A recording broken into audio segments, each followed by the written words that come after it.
प्रातः स्मरणीय विश्ववंदनीय संतों के सम्राट सदगुरु कबीर साहिब जी के पावन चरण कमलों में त्रिवार बंदगी अर्चनीय वंदनीय मेरे मन मंदिर के परम पूज्य आराध्य गुरुदेव जी एवं समस्त संत गुरुजनों के चरण कमलों में त्रिवार बंदगी एवं कबीर आश्रम देवरी चैनल से जुड़े हुए समस्त श्रोता बंधुओं को, माता बहनों को, नन्हे मुन्ने बच्चों को, बुजुर्ग आदरणीय दादा दादियों को, सभी को कबीर आश्रम देवरी चैनल की ओर से सुबह की हार्दिक शुभकामनाएं हैं। आज का दिन सभी के लिए सुखद एवं मंगलमय हो।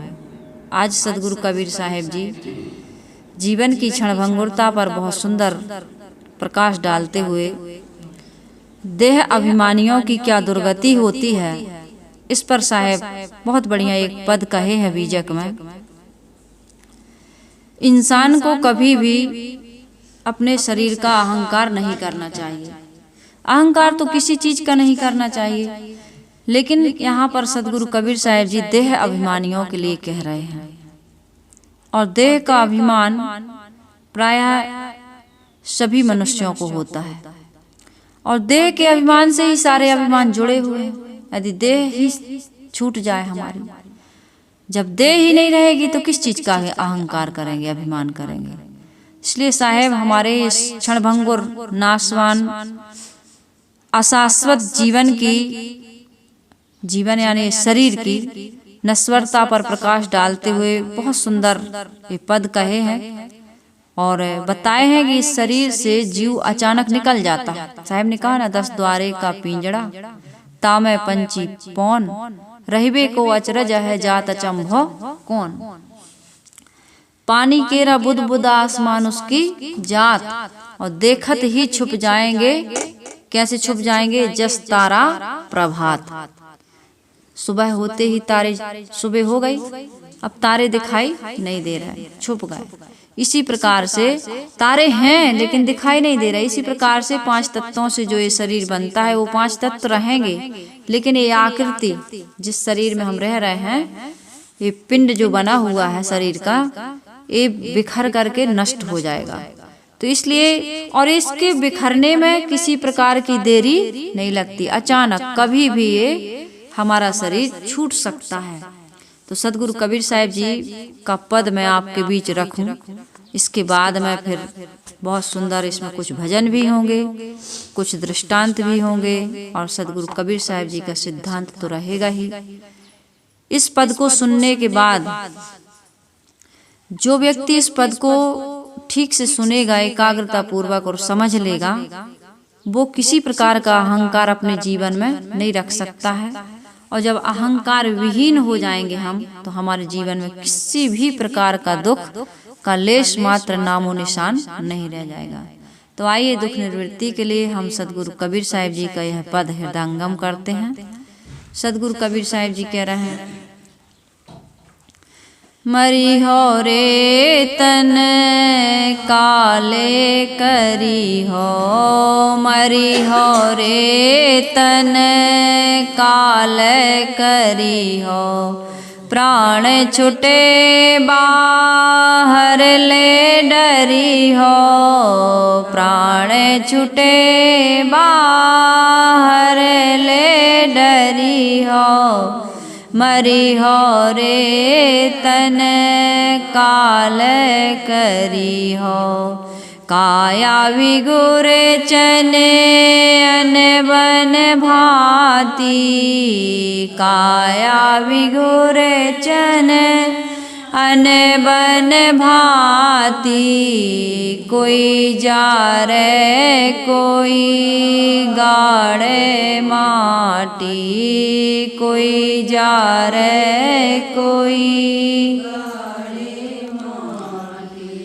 हिंदुल जा रे तुर्क ले गाड़े, हिंदुल जा रे तुर्क ले गाड़े, यही विधि अंत दोनों घर छाड़े, यही विधि अंत दोनों घर छाड़े, कर में फांस यम जाल पसारा, कर में फांस यम जाल पसारा, जस धीमर मछरी गही मारा, जस धीमर मछरी गही मारा।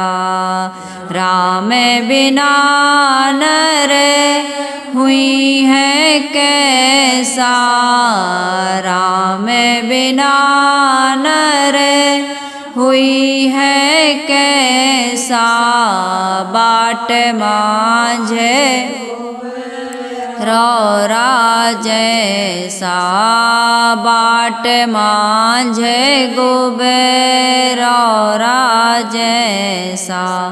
कहीं कबीर पाछे पछतई हो, कहीं कबीर पाछे पछतई हो, या घर से जब वा घर जई हो, या घर से जब बाहर जई हो, मरी हो रे तन काल करी हो, मरी हो रे तन प्राण छुटे बाहर ले डरी हो, प्राण छुटे बाहर ले डरी हो, मरी हो रे तन काल करी हो, मरी हो रे तन काल करी हो।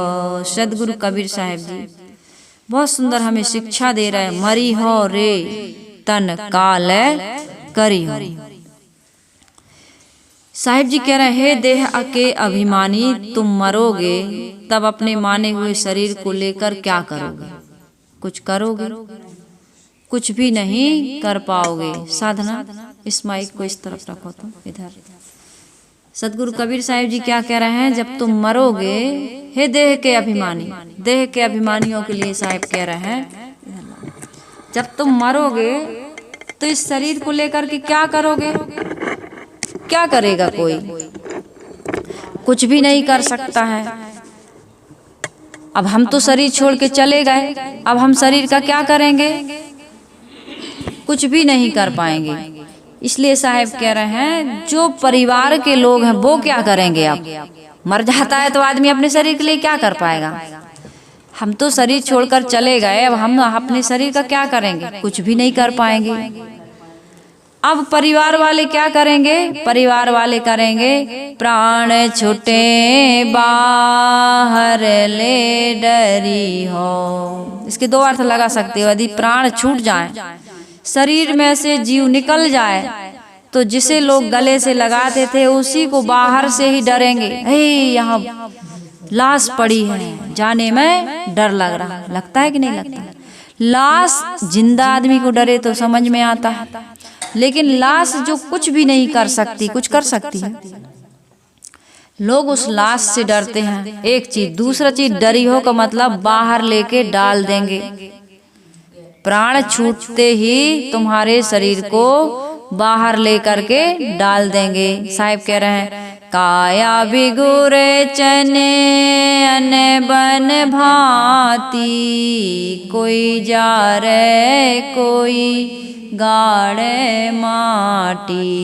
साहिब कह रहे, शरीर क्या है जिस शरीर के लिए तुम बड़ा अहंकार करते हो? यह शरीर तो उलझन का रूप, अनेक जड़ कणों से बना हुआ बिगड़ाऊ है। उलझन का रूप। इस सारी उलझन देह धारण करते ही जीव के मत्थे पड़ जाती है। मन भारा तन भार है, भारा जेहि संबंध। मन का भार, तन का भार और संबंध का भार जीव के ऊपर आ जाता है। आ जाता है कि नहीं आता?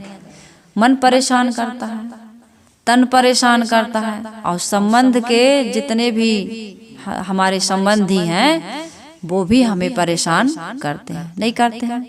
कोई भी हो, पति पत्नी हो, माता पिता हो, भाई भाई हो, भाई बहन हो, बहन बहन हो, गुरु भाई गुरु बहन हो, कोई भी हो, ये सबके ऊपर ये परवस्था का दुख आ जाता है, देह धारण करते ही। तो साहिब कह रहे हैं काया विगुरचन अन बनी भांति, और कोई जा रहे कोई गाड़े माटी। विगुरचन अर्थात उलझन का घर, याद रखना है ना। काया विगुरचन यानी उलझन का घर है, ये बिगड़ने वाली काया न बने भांति, अनेक प्रकार से बनाई गई इसको, 5 तत्वों से, 3 गुणों से, अष्टधा प्रकृति से, सप्त धातुओं से, है ना। एक कई प्रकार से बताया जाता है। इसमें कितनी नस नाड़ियां हैं, बहुत। ये शरीर ऐसे ही नहीं बना है। शरीर का एक भी पार्ट थोड़ा सा ढीला हो जाए तो डॉक्टरों के भी ECG करा लो, अल्ट्रासाउंड करा लो, कितनी 20,000 के इलाज होते हैं, सिर्फ इलाज, है ना। 20-25-30 हजार तक लग जाते हैं इलाज करवाते करवाते, लेकिन रोग पकड़ में नहीं आता और परेशानी बनी है। तो साहिब कह रहे हैं काया विगुरचन यानी बनी भांति, ये बिगड़ने वाली काया है।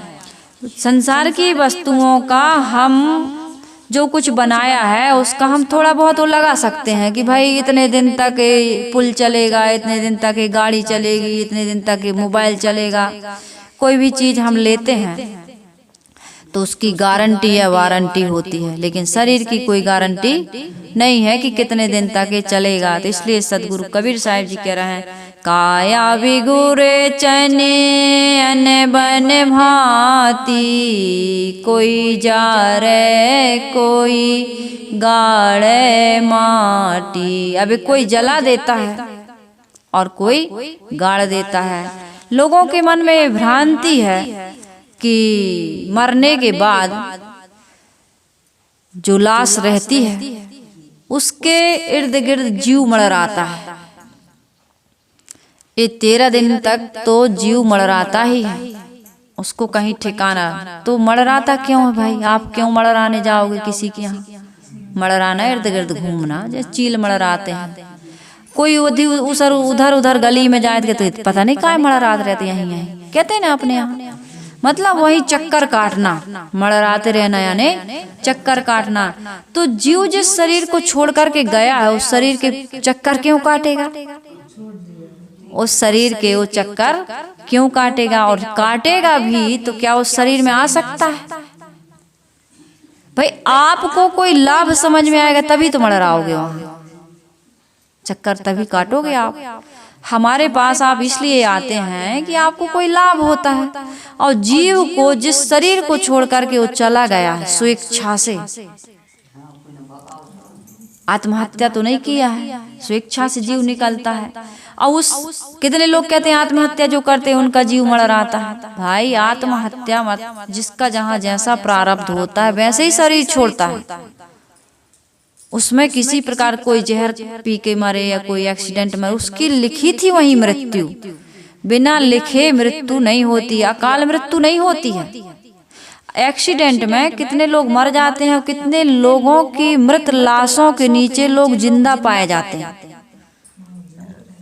एक कोई मैं काल्पनिक नहीं कह रही हूँ, मैंने देखा है छत्तीसगढ़ में, उनसे मैं मिली भी हूँ। ट्रेन एक्सीडेंट हुआ है ना, दुर्घटना हुई, लाशों के नीचे से उस व्यक्ति को निकाला गया भी जिंदा है।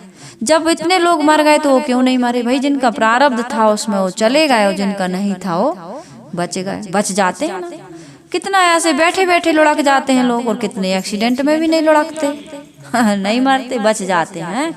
तो ये अकाल मौत नहीं होती। जीव जहाँ जिस समय जिस अवस्था में उसको निकलना है उस समय वो निकल जाता है। कहते हैं भेद बिना चोरी नहीं और बहाने के बिना मौत नहीं। तो जीव को निकलने का एक बहाना चाहिए, है ना। जीव निकल गया और निकलने के बाद कभी किसी के शरीर के पीछे जीव मड़राने नहीं आता है। ये तो पंडितों की हो चाहे जिसकी हो, मैं किसी का अपमान नहीं करना चाहती हूँ, न किसी का खंडन करना चाहती हूँ, लेकिन वास्तविकता ये है कि स्वेच्छा से तुमने किसी को छोड़ दिया, उसके पीछे क्यों जाओगे?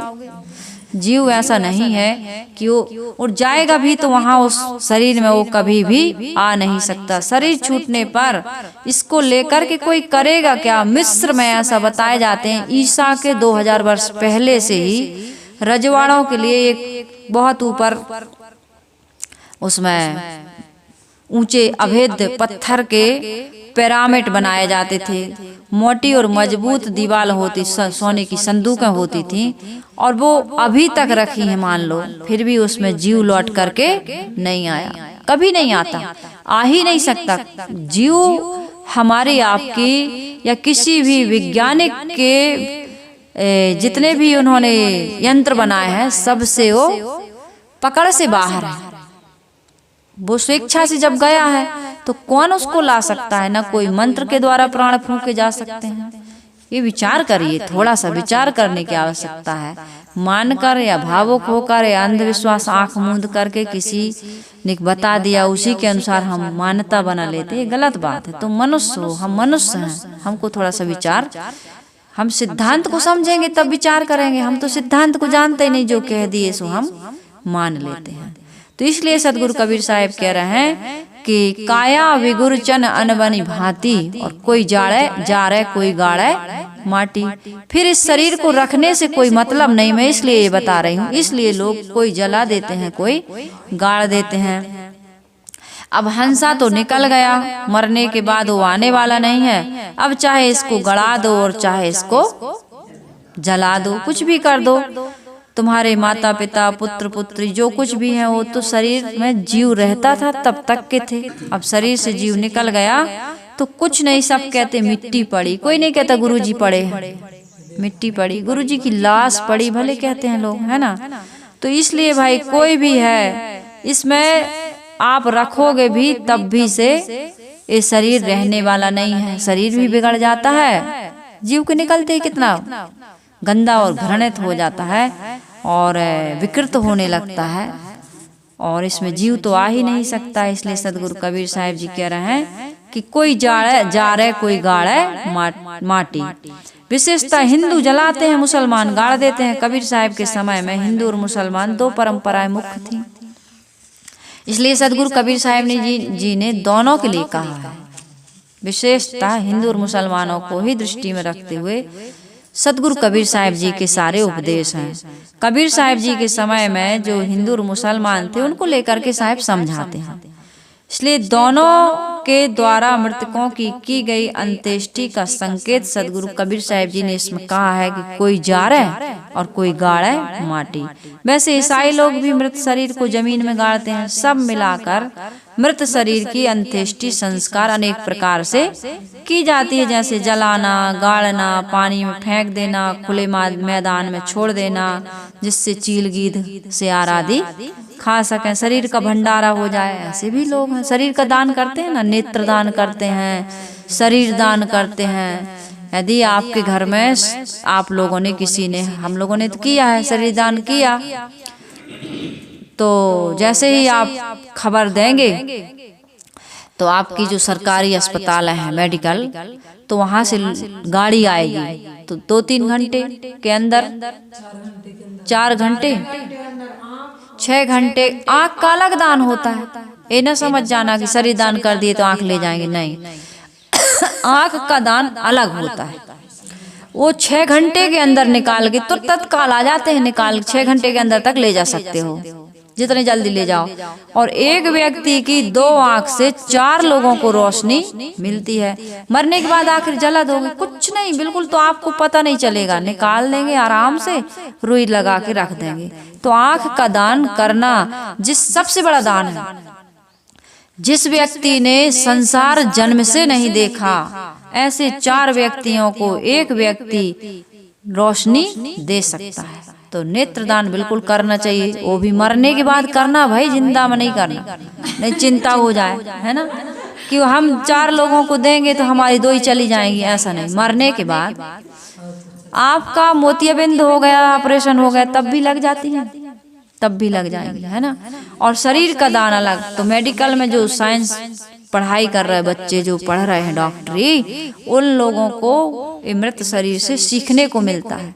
आपके शरीर को जलाया नहीं जाएगा, गाड़ा नहीं जाएगा, वहाँ रखेंगे बढ़िया मेडिकल में, है ना।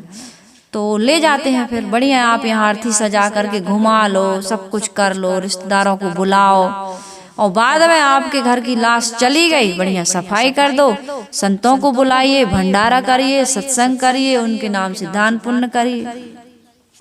किसी गरीब की बेटी की शादी कर दीजिए, कोई बच्चा पढ़ रहा है, उसके पास पैसा नहीं है, वो जो आप खर्च करते हैं ना 17 प्रकार की मिठाइयाँ और कार्ड छपवाते हैं, वो सबको बुलाते हैं।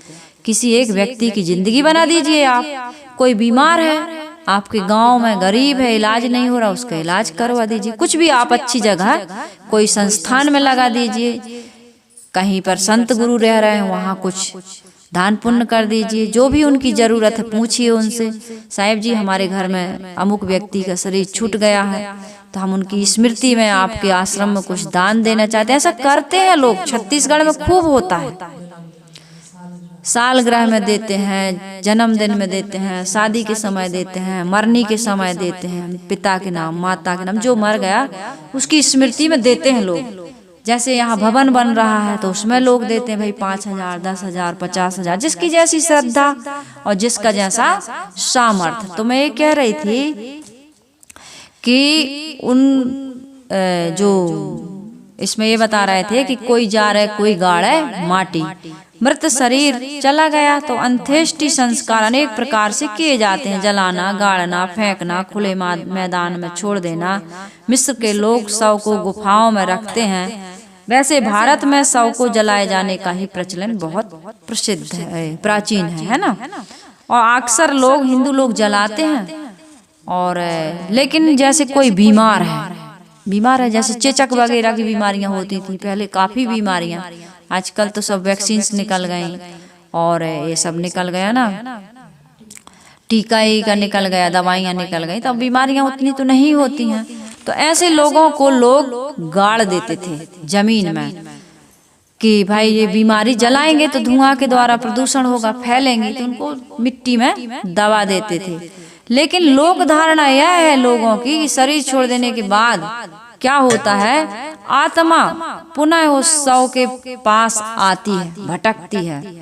इसलिए जो रही साधु सन्यासियों की बात, तो उनकी तो देह रहते रहते वो वासना का त्याग कर देते हैं, तो भटकने की कोई बात है ही नहीं, तो उसको गाड़ देते हैं, कोई फर्क नहीं पड़ता, क्योंकि उनकी आत्माएं संतुष्ट होती हैं, वे भटकने के लिए नहीं आती। मुसलमान आदि जो होते हैं शव को वो भी गाड़ते हैं, यह विश्वास रखते हैं कि गाड़ने के बाद फरिश्ते आएंगे और उनसे कर्मों का लेखा जोखा लेंगे, जला लेने की जला देंगे, तो फिर हिसाब कैसे लेंगे, इसलिए वो लोग दफना देते हैं। वस्तुतः ये जितनी भी बातें हैं अंधविश्वास है। मरने के बाद जीव संस्कार लेकर के चला जाता है, न वो भूत बनता है न प्रेत बनता है। भूत तो बीता हुआ समय है और प्रेत गई हुई आत्मा है, चला गया अपने संस्कार लेकर के, अब वो कहाँ भूत प्रेत बनने आएगा। भूत प्रेत की कोई योनि या खानी नहीं देखी जाती है। कोई कहता है कहीं भैंसा बन गया, कहीं गाय बन गया, तो कहीं ये बन गया तो वो बन गया, ऐसा देखा वैसा देखा, ये मन की कल्पना है। न भूत प्रेत दिखते हैं न कोई भगवान दिखते हैं, हमारी मन की अवधारणा है। मन में बहुत बड़ी शक्ति है, आदमी की भावना के अनुसार बहुत सारे चित्र विचित्र उसको तरह तरह के दिखा करते हैं। तो जीव के निकल जाने पर लोग कहते हैं कि स्वर्ग जाता है, नरक जाता है। तो स्वर्ग तो भाई जीते जीते स्व में गमन करना, अपने आप में स्थित हो जाना। मनोविकारों का जीवन में कोई ठीक से बैठो, क्या हो रहा है। तो जीते जी हमारा मन प्रसन्न है, चिंता नहीं करता है, शोक नहीं करता है, किसी से लड़ता झड़ता नहीं, झगड़ता नहीं है, किसी प्रकार का विकार नहीं है। तो यह स्व में गमन करना स्वर्ग है। और नरक क्या है, हर समय विकारी बना रहना, मन का भी और गंदे गंदे शरीर से क्रियाएं करते रहना, दुखी रहना, ये क्या है, नरक है। तो सदगुरु कबीर साहिब जी ने जीवन की क्षणभंगुरता पर बहुत सुंदर हम सबको ये पद कहते हुए यह सावधान करने का प्रयास किया है कि भाई देखो, इस संसार में तुम थोड़े समय के लिए आए हो और जो करने के लिए आए हो वह काम तुम कर लो। यदि वह काम नहीं करते हो तो बाद में क्या करना पड़ेगा, तुमको पछताना पड़ेगा कि नहीं पछताना पड़ेगा। इसलिए क्या करना है, छोटे से जीवन की छोटी सी कहानी है। किसी ने बहुत सुंदर भजन गाया है। छोटे से जीवन की छोटी सी कहानी है, इस बात से सारी दुनिया अनजानी है। इस बात से सारी दुनिया अनजानी है। क्या करने आया था, क्या कर रहा है तू। भजन करने आया था, मुक्ति का काम करने आया था, आवागमन से मुक्त होने के लिए आया था, लेकिन तू बंधन बना रहा है, मोह ममता और आसक्ति बना रहा है। माया के चक्कर में फिर फंस रहा है तू। माया के चक्कर में फंस रहा है कि नहीं। समझा जिसे अपनी, हाँ समझा जिसे अपनी, वो माया बेगानी है। इस बात से सारी दुनिया अनजानी है। छोटे से जीवन की छोटी सी कहानी है। जीवन की ये घड़ियाँ बड़ी अनमोल घड़ियाँ हैं, बहुत अनमोल समय है। पूरा समय दे करके, संसार की पूरी संपत्ति दे करके भी तुम समय नहीं खरीद सकते। इस समय में संपत्ति बटोर सकते हो, लेकिन सारे संसार की संपत्ति दे करके 1 सेकंड का समय नहीं बढ़ा सकते हो, है ना। एक व्यक्ति ने खूब धन कमाया, खूब, और सोचा कि अब बैठ के आनंद से खाएंगे। आदमी यही तो करता है, यही करता है। वो खूब कमाता है कि बैठ के खाएंगे, लेकिन बैठ के खा नहीं पाता। जाने का समय आ जाता है, बुढ़ापा आ जाता है, परिवार के लोग हिस्सेदार बन जाते हैं। बहू बेटा कहते हैं कि वसीयत कर दो, हमें दे दो, अब हम कमाएंगे, धन बढ़ाएंगे, आपके पास जितना है देखो हम भी चौगना करेंगे। यही कहानी तो चल रही है। हमने चौगना किया, अब हमारे बच्चे कहते हैं सब कुछ हमें दे दो, कारोबार हम संभालेंगे, अब इसको हम चौगना करेंगे। तो खाने वाला खा नहीं पाता है। तो व्यक्ति ने खूब कमाया और सोचा कि अब बुढ़ापे में बैठ के बढ़िया से खाएंगे।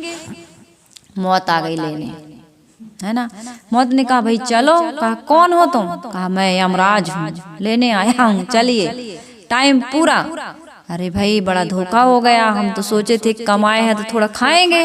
कहे नहीं, खाने के समय में तुम कमाने में लगे रहे, अब तो तुम्हें जाना पड़ेगा।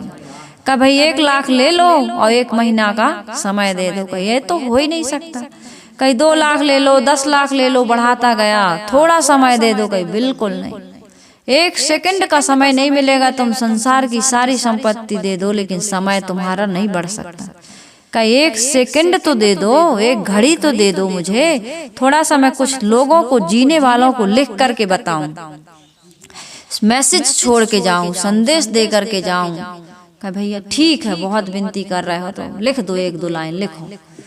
तो ये जो 1-2 लाइनें लिखी है महापुरुषों की, जो बता रहे हैं, ये वही आपको हमको शिक्षा दे रहे हैं कि भाई जीवन में तुम सब कुछ कमा सकते हो, कमा लो खूब हीरे क्या मोती, लेकिन कफन में जेब नहीं होती, न ले जा पाओगे।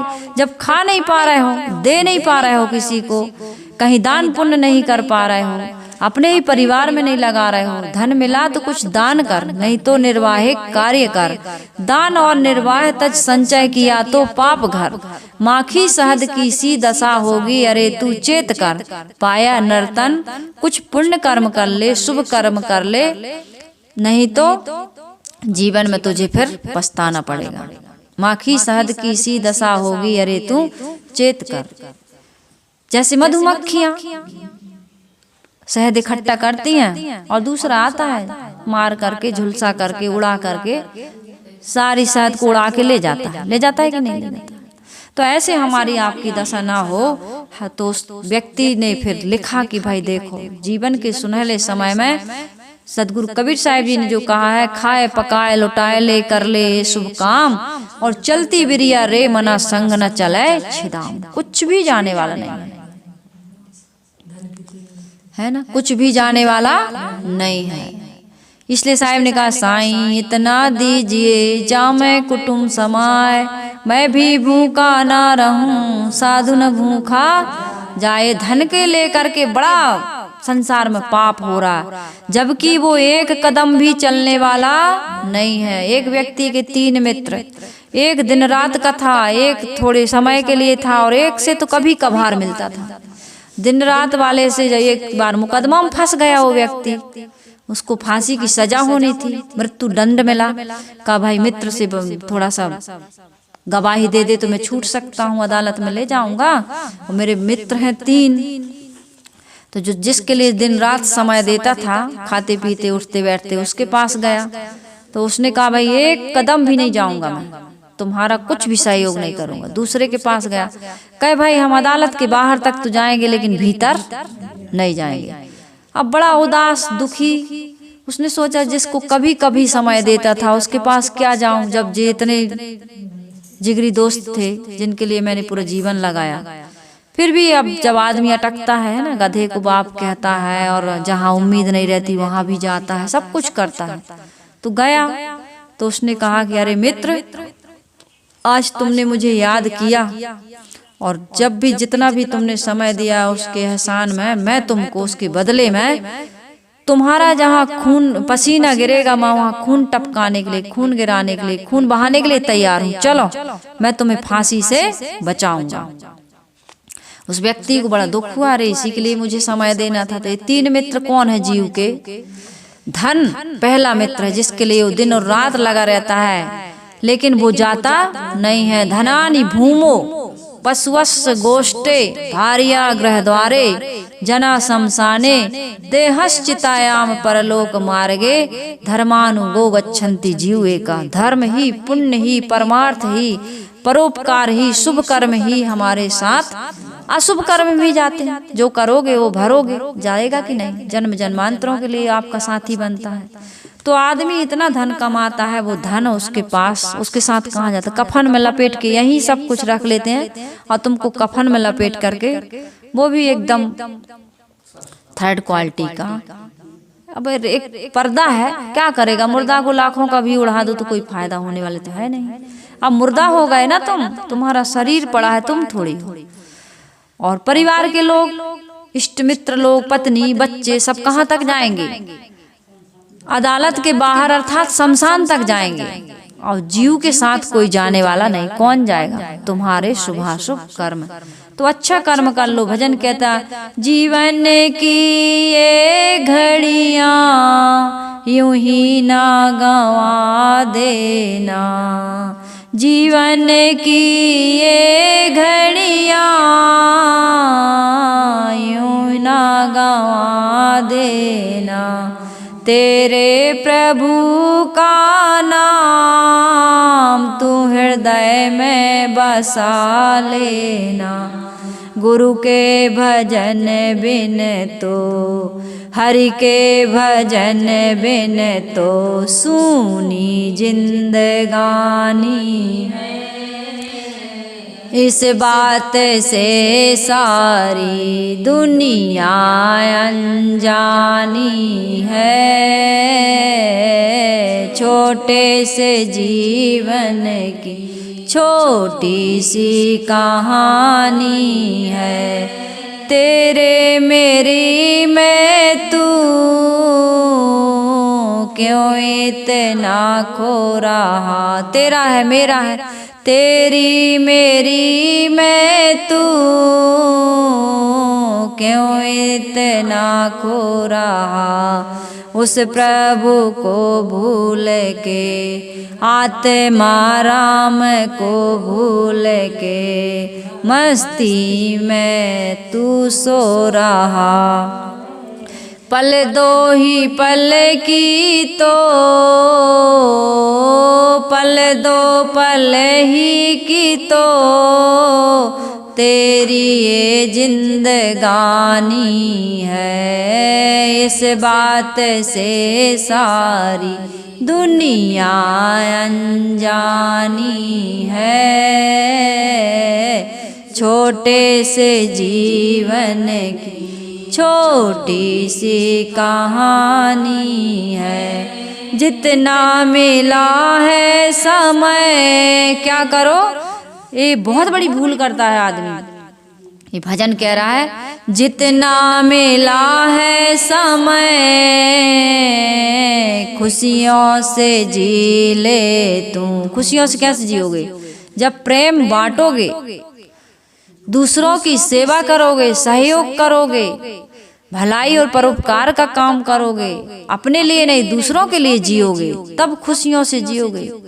हम तो दूसरे का उल्टा ही कर रहे हैं, ईर्ष्या कर। तुम कुछ दे नहीं रहे हो लेकिन दूसरे की उन्नति हो रही तो ईर्ष्या कर रहा है तो छीन रहे हो, अपमानित कर रहे हो, कटु शब्द बोल रहे हो, द्वेष का भाव बना करके चल रहे हो। अनेक प्रकार के अपने जीवन में कितने दोष है, थोड़ा झांक करके देखिए, ध्यान करिए। ध्यान यही है। क्या है ध्यान? कि तुम क्या कर रहे हो, आप किधर जा रहे हैं। गुरुदेव जी की पुस्तक है, सदगुरु अभिलाष साहिब जी की, गुरुदेव जी ने लिखी, आप किधर जा रहे हैं। मैं आज कहती हूँ, हम और आप किधर जा रहे हैं, क्या कर रहे हैं, इस पर हम सबको रोज चिंतन करना चाहिए। अपने दोषों को, दुर्गुणों को देखो, दूसरे के नहीं। साहिब कह रहे हैं, जितना में, ये भजन कह रहा है, जितना मिला है समय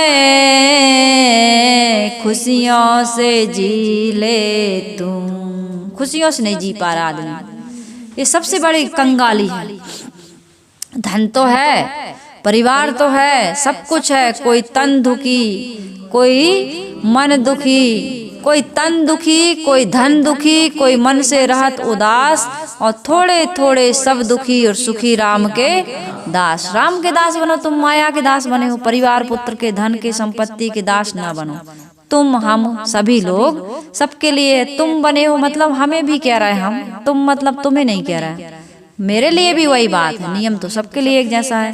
तो ये भजन कह रहा है, जितना मिला है समय खुशियों से, अच्छे से गाओ, मरे मरे क्यों गाते हैं।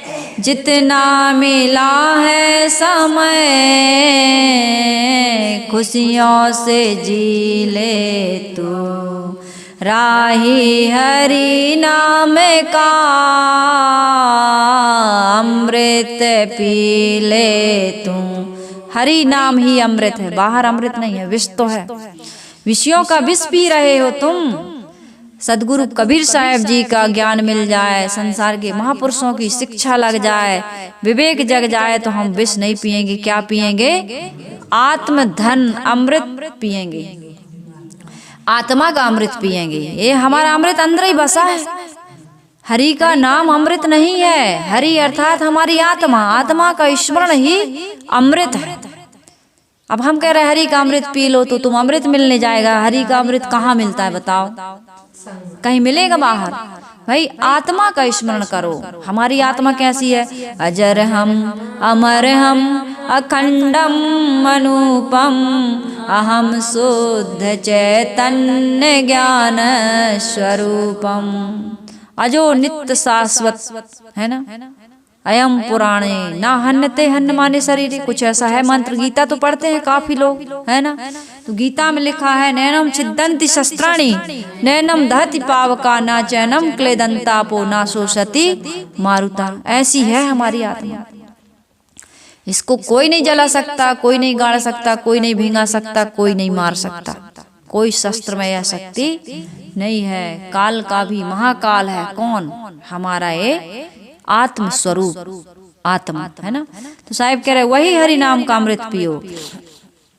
जितना मिला है समय खुशियों से जी ले तू, राही हरि नाम का अमृत पी ले तू, भक्ति हरि नाम की, अमृत हरि नाम का आखिर काम आनी है। इस बात से सारी दुनिया अनजानी है। छोटे से जीवन की छोटी सी कहानी है। कर्म फांस यम जाल पसारा, जस धीमर मछली गई मारा। साहिब कह रहे तुम भजन नहीं कर रहे हो, तुम ऐसे कर्म कर रहे हो कि कर्मों की फांस बना रहे, फांसी। तुम अपने ही कर्मों में बंध। एक कर्म होता है बांधने वाला और एक कर्म होता है छुड़ाने वाला। ये भक्ति कर रहे हैं, सत्संग कर रहे हैं, आत्म संयम की बातें हम जो सुन रहे हैं, जीवन में साधना कर रहे हैं, ये क्या, ये कर्म क्या है? ये छुड़ाने वाला है। निष्काम कर्मयोग जिसे कहते हैं, कर्तव्य कर्मयोग जिसे कहते हैं, वो हमें बंधनों से छुड़ाने का काम करता है। और जो सकाम भाव पूर्वक करते हैं वो क्या होता है? वो कर्म क्या होता है? बांधने वाला होता है। साहिब कहते हैं कर्म फांस यम जाल पसारा, और जस धीमर मछली गही मारा। धीमर जो होता है, धीमर यानी मछुआरा, वो क्या करता है? जाल फैला करके मछलियों को फंसाता है। देखते हो नहीं कितना गंदा काम करते हैं? कितने गंदे गंदे पानी की मछलियों को लोग खाते, जहाँ थूकना भी हम पसंद नहीं करेंगे। ऐसी गंदी, बिल्कुल गंदी जगह में थोड़ा सा भरा है डबरा में पानी, और बैठे हैं 4-6 लोग दिन भर। मछलियां ये कई दो मार के ले आए तो बड़ा खुश। तो यही काम कर रहे हैं संसार के अज्ञानी लोग। मैं नहीं कर रही भाई, इसमें अपने आप को नहीं जोड़ेंगे। हमारे सत्संगी परिवार के लोग कोई भी नहीं कर रहे हैं। जो करते हैं उनको कह रही है, और जो नहीं करते हैं उनके लिए तो बात ही नहीं है। तो उन्हें मार करके खा जाता है या बेच देता है। इसी प्रकार यमराज ने कर्म का जाल फैलाया है, और अज्ञानी जीव उसमें फंस फंस करके अपने आप को बेच रहे। संसार के माया रूपी बाजार में मारे जा रहे हैं। पुनरपि जन्म पुनरपि मरणम पुनरपि जननी जठरे शयनम। ये क्या हो रहा है? यही तो हो रहा है। बार बार जन्म रहे हो, मर रहे हो। यही तो तुम ये जाल, कर्म के जाल में तुम स्वयं आपन जाल बिछाए के आप फंसे मति मंद। अपना जाल खुद बनाते हैं आदमी और खुद फंसते हैं। क्यों फंसते हैं? क्यों जाल बनाते हैं? क्योंकि सही जगह जाते नहीं। तुम क्यों दुखी हो? क्योंकि तुम सत्संग नहीं करते हो। तुम हो दुखी इससे कि तुम सत्संग में जाते नहीं। प्रिय सत कथा सतग्रंथ भी तुम नित्य गाते नहीं। कुछ है ऐसा गुरुदेव जी ने लिखा है। खैर वो कितना याद किया जाए। सार तो यही है कि हम सत्संग में नहीं जाते हैं, सतग्रंथों का अध्ययन नहीं करते हैं, और इनके अनुसार जीवन नहीं बनाते हैं, संत गुरु को नहीं बुलाते हैं या संत गुरु के पास नहीं जाते हैं। शादी विवाह पार्टी सब कहीं जाते हैं। कोई बीमार हो गया तो व्यवहार निभाने के लिए उसके घर हालचाल पूछने भी जाते हैं। नहीं जाएंगे तो क्या कहेंगे, है ना? लेकिन सत्संग में नहीं जाते। इस कारण से साहिब कह रहे कर्मों के जाल का अभिप्राय है राग द्वेष पूर्ण कर्मों का विस्तार। तो भाई इससे यम क्या है? यम क्या है? तुम्हारा विकारी मन ही यम बना है। यम कहते भैया यम से बहुत डर लगता है। तुम्हारा मन तुमको परेशान कर रहा है कि नहीं कर रहा है? क्या करें, हमारा मन बहुत परेशान कर रहा है। मन है कि मानता नहीं। मन डोले तन डोले। अब डोल रहे हो तुम भी, अब दिल का करार चला गया। तो भैया चैन की बंसी नहीं बजेगी। इसलिए भाई अपने मन को बस में करो। ये यम न बनाओ, इसको राम बनाओ, राममय बनाओ अपने मन को, काममय ना बनाओ। राममय बन जाओगे तो तुम्हारी यम रूपी वासनाएं तुमको परेशान नहीं करेंगे। मलिन मन ही यमराज है। मलिन मन की प्रेरणा से तुम क्रोध करने लगते हो। मलिन मन की प्रेरणा से काम वासना में पड़ जाते हो, लोभ में पड़ जाते हो, मोह में पड़ जाते हो, हिंसा करते हो, व्यभिचार करते हो, वैर विरोध करते हो, राग द्वेष करते हो, सारे असंयत कर्म करते हो। न माता की आज्ञा मान रहे हो, न पिता की मान पाते हो, न गुरु की मान पाते हो, न संत समाज की मानते हो, न सदग्रंथों की। किसी की नीति न्याय की बातें तुम मानते नहीं हो। किसके कारण? एक गंदे मने बने यमराज रूपी मन के कारण से। तो इस मन को क्या बनाओ? यह मन तो निर्मल भया।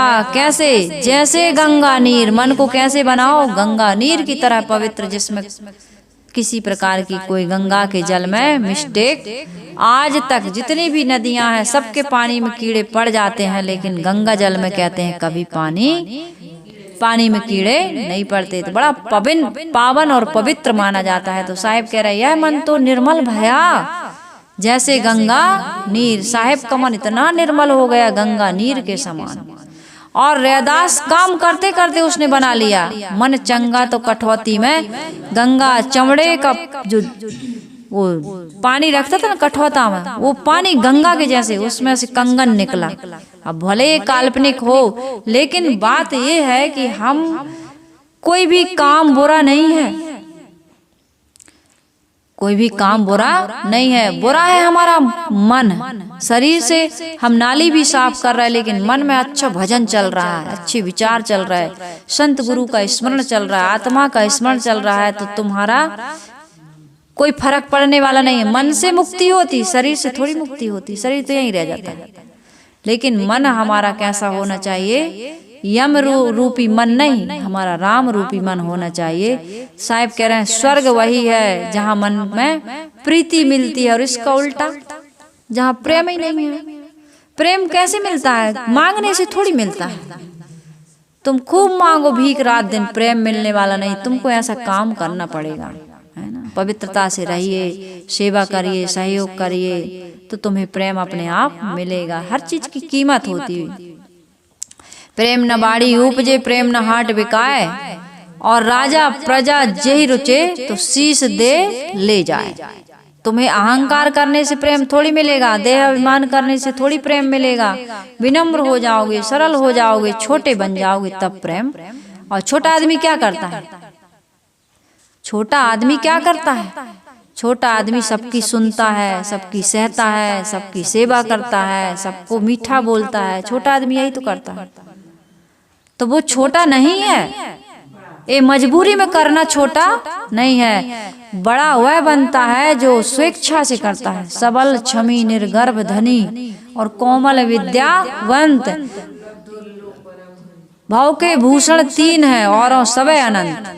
इस संसार के भूषण यदि कोई कहे तो ये तीन है। सबल क्षमी, हम सबल होते, सक्षम होते हुए क्षमा कर देते। जाओ, शेर था जंगल का राजा, चूहा आया कुड़कुड़ कुड़कुड़ उसकी पूंछ पर नाचे, उसकी पीठ पर नाचे, बड़ा आनंद मनाया, हाँ हंसे, बड़ा खुश हो। अरे बड़े गद्दादार जगह मिली आज तो कूदने उछलने के लिए। शेर की नींद खुली, उसने पंजा में दबाया और ऐसे पकड़ के पूछा, ऐसे ऊपर लेके, क्यों बे चूहे, तू इतना छोटा होकर मेरी पीठ पर उछल कूद कर रहा है? राजा साहब गलती हो गई, छोड़ दो, मैं तुम्हारे कभी किसी सेवा के काम आऊंगा, छोड़ दो, क्षमा करो, माफी मांग। विनम्र हो गया, गिड़गिड़ाने लगा। शेर ने सोचा भोजन करके आया हूँ, अभी अभी पेट तो भरा है, अब इतने से को खाऊंगा तो सौंफ सुपारी लौंग जैसे होगा है ना।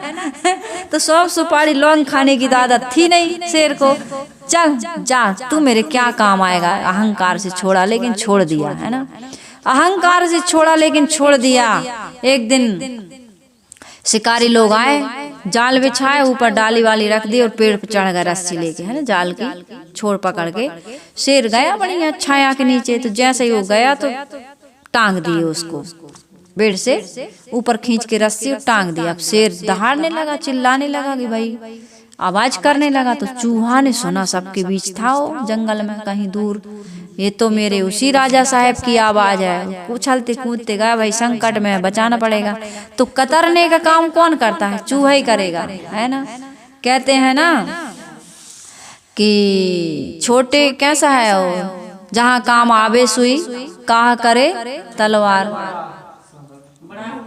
अरे नहीं नहीं, ये नहीं है, तुम लोग किसी कुछ भी याद नहीं रहता है। जहाँ काम आवे सुई, कहा करे तलवार। कुछ मुझे अभी बिल्कुल नहीं आ रहा। मेरे भक्त लोग देखना कमेंट करेंगे, सुनने वाले मुझे प्लीज आप लोग कमेंट करिएगा, अच्छा लगेगा कि आप लोग सुनते हैं, मुझे पता चलेगा, है ना। रही मन देख बड़े को, लघु न दीजे डार, और जहाँ काम आवे सुई काह करे तलवार, शायद यही है, मुझे थोड़ा थोड़ा याद आया।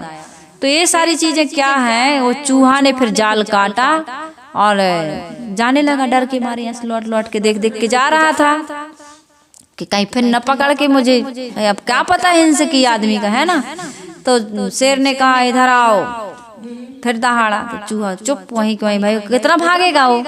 कह रे मेरी पीठ पर उछल कूद नहीं करोगे, तुमको तो मेरी पूंछ पर से पीठ पे चढ़ना बड़ा अच्छा लगता है, आओ फिसल पट्टी नहीं करोगे। तो फिर गया चूहा, बड़ा मस्त नाचते गाते आ रहा। और जो शिकारी थे वो जाल वो लेने गए थे, गाड़ी जाली वाली गाड़ी की पकड़ के ले जाएंगे। शेर ने देखा लौट के, दहाड़ मारी, भागे गिरते फिरते, है ना। तो एक चूहा भी काम आता है। मैं कह रही थी कि प्रेम कहाँ मिलेगा, स्वर्ग कहाँ मिलेगा, विनम्रता से। शेर ने छोड़ दिया चूहा को, उसको स्वर्ग मिला, बंधन से मुक्ति मिली कि नहीं मिली। इसी प्रकार सबके साथ प्रेम से हिल मिल करके रहना सीखिए। मैंने अभी कहा ना, जितना मिला है समय खुशियों से जी ले, तू राही हरि नाम का अमृत पी ले, तू भक्ति हरि नाम की आखिर काम आएगी। भक्ति केवल हरि की भक्ति करते हो तुम, मनुष्यों की भक्ति करना सीखो, जो मनुष्य तुम्हारे जिनके साथ तुम हमेशा रहते हो। पत्नी की भक्ति करो, पति की भक्ति करो, भाई भाई की भक्ति करो। भक्ति का अर्थ प्रेम करो, श्रद्धा राखो उनमें। यही तो करते हो तुम मूर्ति के पास जा करके, उनको खिलाते पिलाते हो, उनको नहलाते धुलाते हो, उनको हवा करते हो, उनके लिए कपड़े गहने लेते हो, मुकुट लेते हो, बंसी लेते हो, क्या क्या उनके आगे, चाहे 1000 की घंटी मिले घंटी लेते हो, हिलाते हो, आधा घंटा समय 1 घंटा समय देते हो, फूल तोड़ के लाते हो, नहीं है तो खुद नहीं लगाते तो चोरी करके लाते हो। कितना करते हो उस भगवान के लिए। ऐसा तुम परिवार के लोगों के साथ भी करो, यही है भक्ति। तो तुम्हारा जीवन कितना सुंदर बनेगा। जितनी पूजा तुम भगवान के लिए समर्पित कर रहे हो, इतनी मनुष्यों के साथ भी करो, देहधारियों के साथ भी करो। मुकरा मुर्गी मत मारो, किसी सांप बिच्छू को भी मत मारो पकड़, वो तो उनका भी अधिकार है ना इस संसार में रहने का, इस पृथ्वी पर जीने का। तुम्हारे घर में छिपकलियां रहती हैं, मकड़ी घर बना लेती है, क्या तुम मार डालोगे सबको। तुमने घर अभी बनाया, वो तो यहीं पैदा हुए, है ना। तो भाई क्या करोगे। दुकानदारों के दुकान में देखो कितने चूहे रहते, कहते कितना भगाएं साहब, कितनों को भगाओगे, खाने दो उनको भी, बेचारे वो भी खाते, कितना खाएंगे। ऐसा उदार भाव रखो। हम ये नहीं कह रहे कि तुम्हारी फसल में कीड़े लग गए तो उनको भी खाने दो, ऐसा न करना। कई लोग ये भी प्रश्न कर सकते, इसलिए समाधान कर दूं। फसल की रक्षा के लिए दवाई छिड़कना जरूरी है, इसलिए कि यदि फसल ही खा जाएंगे तो आदमी क्या खाएंगे। तो आदमी का जीवन सबसे महान है। इसलिए भाई ये सब सारी चीजें समझने की चीजें हैं। तो सदगुरु कबीर साहिब जी कहते हैं, क्या किस पर से कह रही थी मैं, कर्म फांस यम जाल पसारा, जस धीमर मछली गही मारा। तुम्हारा गंदा मन तुम्हें फंसाने का काम कर रहा है, इसलिए गंदे मन को क्या बनाओ, एक ही साधना है, पवित्र बनाओ। पवित्र मन कहते हैं कि सकलों दुर्मति दूर करो, अच्छा जन्म बनाओ। तुम्हारा जीवन एक ही काम से अच्छा बनेगा। जीवन को अलग से नहीं बनाना है, बस अपनी गंदी आदत को सुधार लो, बस हो गया भजन। आदत बुरी सुधार लो, बस हो गया भजन। राम बिना नर हुई है कैसा, साहिब कह रहे हैं। यदि यह काम नहीं करो, यही राम का भजन है। पहले मैं क्लियर कर दूं, यही है राम का भजन, ठीक है। जो मैंने बताया यही है राम का भजन। साहिब कह रहे हैं, राम बिना नर हुई है कैसा, बाट मांझे गोबरौरा जैसा। कबीर साहिब कहते यदि यह काम नहीं करोगे तो तुम्हारी दुर्दशा क्या होगी बताऊं। साहिब ने कहा भाई तुम्हारी दुर्दशा वैसे ही होगी जैसे गुबरौरा कीड़ा, उसकी दशा होती है। गुबरौरा कीड़ा गोबर की या मल की गोली बना के लुढ़काता। आजकल तो मल मिलेगा नहीं, गोबर मिल रहा है, सौभाग्य है। अब तो सब टॉयलेट वाले हो गए ना घर में। पहले मल की गोली बनाते हुए बहुत सारी प्रजातियां जीव जंतुओं की लुप्त हो गई, देहधारियों की, है ना। तो वो गुबरौरा कीड़ा गोली बनाते हुए मल की लुढ़काते हुए जाता था, और किसी पैर पशु का हो चाहे मनुष्य का पड़ता था तो वहीं राम नाम सत्य हो जाता था। भले हमको पता नहीं चलता है ना। मनुष्य मरता है तो राम नाम सत्य कहते हैं, कोई जीव जंतु मर गया थोड़ी कहने जाओगे, तो पता ही नहीं चलेगा कितने मर गए। इसी प्रकार से तुम मर जाओगे। साहब कह रहे हैं राम बिना नर हुई है कैसा, बाट माझ गोबरौरा जैसा, तुम्हारी भी दशा यही होगी। तुम कभी भी शांति, राम चेतन है, व्यक्ति का निज स्वरूप है, दिव्य है, उससे कभी तुम्हारा राम तुमसे कभी छूटता नहीं। छूटने वाले राम के लिए सदगुरु कबीर साहब जी कभी भी उपदेश नहीं देते।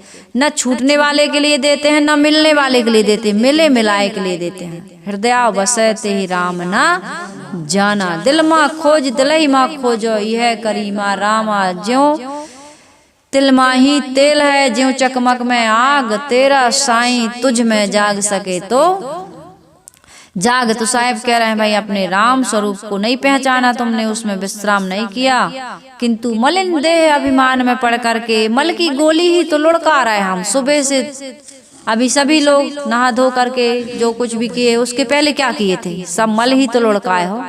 हम आप सब मल ही लुढ़का रहे हैं, सब गंदा ही, ये गंदगी की फैक्ट्री है। इसमें सिर्फ एक काम पवित्र है, सिर्फ एक काम के कारण से कहते हैं ना इस व्यक्ति में तो इतनी गंदी आदत है यार क्या बताएं, लेकिन इसमें सिर्फ एक कला के कारण पूज रहा है। अब एक कला दूसरे में है नहीं, इस कारण से हम इसको पूज रहा है, इसको मान रहा है। सिर्फ इसमें एक गुण है, बाकी तो इसके अंदर सारे ये गुण भरे, अवगुण भरे। तो इसी प्रकार से इस शरीर में केवल एक ही अच्छाई है कि इसमें आत्मा राम का भजन हो सकता है, कल्याण हो सकता है, मुक्ति मिल सकती, समाज की सेवा कर सकते हैं, अच्छे से अच्छे कार्य कर सकते हैं। लेकिन यदि यह नहीं किया तो ये शरीर तुम्हारा किसी भी काम का नहीं। हाथी के दांत के तो खिलौना बने भांति भांति, सिंहों की खाल राजा नहीं, सिंहों की खाल योगी ओढ़े हैं, योगी अति है क्या। हाथी के दांत के खिलौना बने भांति भांति, सिंहों के खाल तपसी मन भाई है, और मृगन के खाल को ओढ़त है योगी अति। गेड़न के नहीं, छेरी के खाल कछु पानी भर लाई है। ये हाथिन के दांत के खिलौना बने भांति भांति, ऐसा है शायद। हाथिन के दांत के खिलौना बने भांति भांति, सिंहों के खाल तपसी मन भाई है, मृगन के खाल को ओढ़त है योगी अति। मृगा को मार करके, अब मृगा मर जाते थे, मर भी जाते हैं। और छेरी के खाल कछु पानी भर लाई है। उस समय ट्यूबवेल नहीं थे, ये ट्यूबवेल क्या कहते हैं इसको, बोर नहीं थे, बटन दबा और पानी आ जाए। तो पहले लोग रस्सी लेज भी शायद उसका आविष्कार ना हुआ हो। तो छेरी के खाल पहले वाटर लेवल भी ऊपर था, थोड़े में ही निकल आता था। गेड़न के खाल को बांधत है सिपाही जन, सांवर के खाल राजा रावण मन भाई है। और कहे कभी दया राम राम के भजन बिन, अरे मानुष की खाल कछु काम नहीं आए है। कोई काम नहीं आता है शरीर। इसलिए सदगुरु कबीर साहब जी कह रहे हैं कि क्या करो तुम, राम के भजन के बिना तुम्हारा शरीर किसी काम का नहीं है। बाट मांझ गुबरौरा जैसा, तुम्हारी दशा बड़ी दुर्दशा होने वाली है। इसलिए राम का भजन करो। साहब कह रहे यदि नहीं करोगे तो क्या होगा, कहीं कबीर पाछे पछतई हो, और या घर से जब वा घर जइयो। जाना तो पड़ेगा या घर से। इसी घर में रहने वाले हम और आप नहीं हैं, थोड़े दिन का बसेरा है, रैन बसेरा। चिड़िया ना घर मेरा ना घर तेरा, चिड़िया रैन बसेरा। साहब कह रहे हैं अब तुम्हें दूसरे घर जाना है। जैसे लड़की की शादी होती है तो कहते हैं भाई पराए घर जाना है, तैयारी कर लो, कछु सीख ले, गुण लक्षण अच्छी आदत बना ले, ये काम सीख लो वो काम सीख लो। जाओगी तो फिर वहां दुख पाओगी, फिर यहाँ मत आना। भैया डोली जा रही है लेकिन यहाँ लाश भी नहीं आनी चाहिए तुम्हारी, वहीं से मरना है, वहीं से तुम्हारी अंतिम विदाई वहीं से होगी, है ना। ऐसा कहते हैं ना परिवार में। अच्छी माता पिता, संस्कारी जो माता पिता होते हैं बच्चों को, बढ़िया बेटियों को अच्छी शिक्षा देते हैं। और जिस घर में वो जाती हैं, पद आएगा अभी माई में दोनों कुल उजियारी, कल ही आने वाला है माई में दोनों कुल उजियारी। तो अच्छे संस्कार दे करके माता पिता, संस्कार की बात कल चर्चा होगी इस पर। अच्छे संस्कार मतलब आज यहाँ सदगुरु कबीर साहब कह रहे हैं, कहीं कबीर पाछे पछते, अच्छी आदत नहीं बनाई। अच्छे काम नहीं किए, अच्छे संस्कारों की पूंजी नहीं इकट्ठी की, तो तुम जब वाघर में जाओगे, दूसरी खानी में जाओगे, दूसरे शरीर में जाओगे, अरे भाई ऐसा करो कि मनुष्य ही शरीर मिले, नहीं तो फिर दूसरी खानी में जाओगे। तो हम तो बताते ही रहते हैं, जिस खानी का जो भोजन है वही करोगे। नाली के आदि कीड़े बन गए तो नाली में रहोगे, है ना। जहाँ जिस खानी में चले गए, ऊंट खच्चर गधा घोड़ा पता नहीं क्या क्या बन जाएंगे, तो वही बनते रहोगे, ढोते रहोगे। मालिक जब खाने देगा खाओगे, पीने देगा पियोगे, पंखा संखा लगा देगा तो ठीक है, नहीं तो मच्छर से खटमल से कितने कीड़े होते हैं, कटते रहोगे, है ना। बलि का बकरा बनते रहोगे। तो साहब कह रहे हैं भाई या घर से जब वाघर जई हो, कहीं कबीर पाछे पछताई हो। फिर पछताए हो तो क्या अब तो तुम्हारे हाथ में कुछ भी नहीं, जब था करने लायक ये मानव जीवन में तुम कर सकते थे, तो तुम माया मोह में डूबे रहे, अहंकार में डूबे रहे, पता नहीं कितने विकारों में तुम लगे रहे, इंद्रियों के भोग में लंपट बने रहे। तो भाई साहब हमको सावधान कर रहे हैं कि कहीं कबीर पाछे पछताइयो, पछताना ना पड़े, अपना काम कर लें। बहुत देर हो गया। सदगुरु कबीर साहब जी के इस पद के अनुसार मैंने आप सबके बीच में हम सबके कल्याण के लिए, सुख शांति के लिए, मोक्ष के लिए कुछ विचार रखे। इन विचारों के साथ मैं यही आप सबके जीवन में कामना करती हूँ कि हमारा आपका सबका जीवन बहुत सुंदर सुखी हो, निर्मल पवित्र हो और यह मानव जीवन सफल सार्थक बनाए। आइए हम सभी लोग गुरु वंदना कर लेते हैं।